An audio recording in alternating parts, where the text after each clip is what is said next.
Bom, e a minha primeira pergunta para o professor é justamente sobre desejo de buscar a verdade, né, e as dificuldades que as pessoas encontram nesse caminho. Todo mundo conhece aquela história do católico que entrou normal na universidade e aí com 6 meses de curso já começou a usar drogas, já tem problemas morais, não se interessa mais pela verdade, pior, tem uma hostilidade muito grande com a igreja, com a família, né? Eu acho que desses inimigos do universitário, provavelmente o maior é a igreja. Eu queria perguntar para o senhor, professor, o que acontece na universidade que o aluno entra e aí 6 meses depois ele já se torna inimigo declarado da Igreja Católica? Eu acredito que a grande questão é que as universidades, tanto quanto as escolas, elas perderam o seu objetivo, que é de educar o homem integralmente. Isso não existe mais. O que existe hoje em dia nas instituições de ensino, de um modo geral, é uma confusão em relação a 2 coisas. O que é o homem? A resposta a essa pergunta ela é fundamental para o processo educacional. Não tem como educar o homem se eu não sei o que é o homem. E a universidade e a escola já não respondem mais a essa questão. E depois a segunda questão é o que é educação. Se nós formos buscar lá nos gregos antigos, qual é o fundamento da educação? Os gregos antigos, eles vão dizer lá, Platão, Aristóteles, né, vão mostrar qual era a visão de educação que se tinha. Né? O que é educar uma pessoa? Né? Se nós pegarmos lá a visão platônica de educação, educar a pessoa é formar a pessoa para a virtude. Para a virtude, você forma o indivíduo para o bem. E o grego, ele tinha uma consciência que o que significa formar o indivíduo para o bem? É formar o indivíduo para o serviço da polis. O grego, ele é o cidadão, ele é o indivíduo que deve administrar a polis, ele deve preparar-se intelectualmente, mas também fisicamente.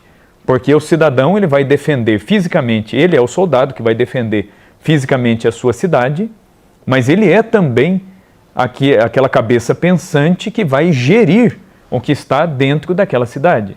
E aí quando vem o cristianismo ele se apropria desta visão, que é uma boa visão que os gregos tinham.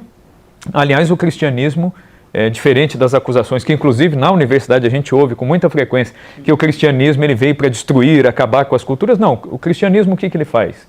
O cristianismo ele absorve o que há de bom e ele simplesmente ele deixa de lado aquilo que não é compatível com a medida do evangelho. Então, da cultura grega, o cristianismo absorveu muita coisa, da cultura romana, a mesma coisa, e de outras culturas também.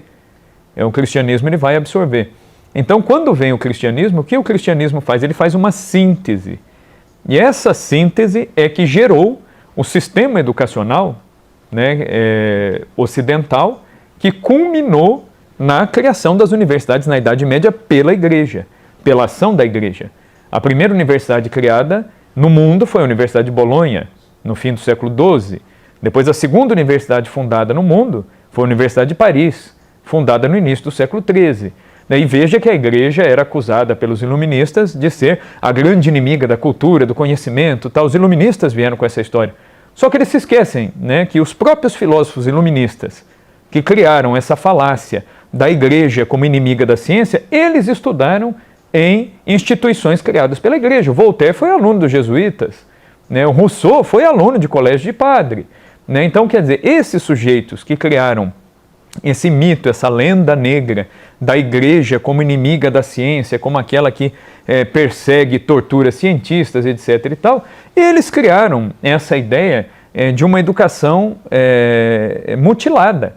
Agora, a visão católica de educação é aquela visão que pegou a visão do homem grego, ou seja, eu vou educar para a virtude, para o bem da cidade e para a gestão dos bens temporais, assim o grego pensava que deveria ser educação.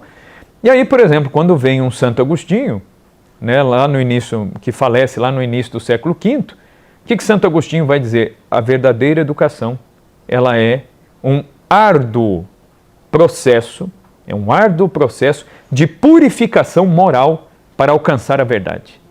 Né? Então, essa, na minha opinião, no mundo ocidental não há definição de educação mais completa que a definição que Santo Agostinho dá na sua obra De Magistro, que é de onde eu tirei essa frase aqui, né? É uma obra de purificação moral para alcançar a verdade. Agora, atualmente, se nós olharmos para isso, isso parece que já não cabe mais. Por quê? A verdade é relativa. Hoje, é verdade para você, mas não é para mim. Aí vem com essa história. Então, você relativizou, já não há verdade. Então, como que você vai falar em purificação moral para alcançar uma verdade? Se não há verdade e se a moral ela é volátil, ela é líquida, o que é certo para você pode não ser para mim, pode não ser para o João e assim por diante. Então, quer dizer, entramos num estado de absurdo mesmo, né, no campo do pensamento. Eu acho que daí é que nasce, né, essa problemática. Eu fico pensando que realmente você dizer o que é educação depende integralmente de você dizer o que é o homem. E na universidade hoje, por conta da ideologia de gênero, a pessoa é incapaz, né, de se reconhecer enquanto homem. Ela não sabe se ela é homem, se ela é mulher, se ela é um animal, né? Hoje existem pessoas que se mutilam para parecer animais. Então, quão distante está a universidade hoje de encontrar um caminho seguro e correto para a educação e para qualquer outra coisa.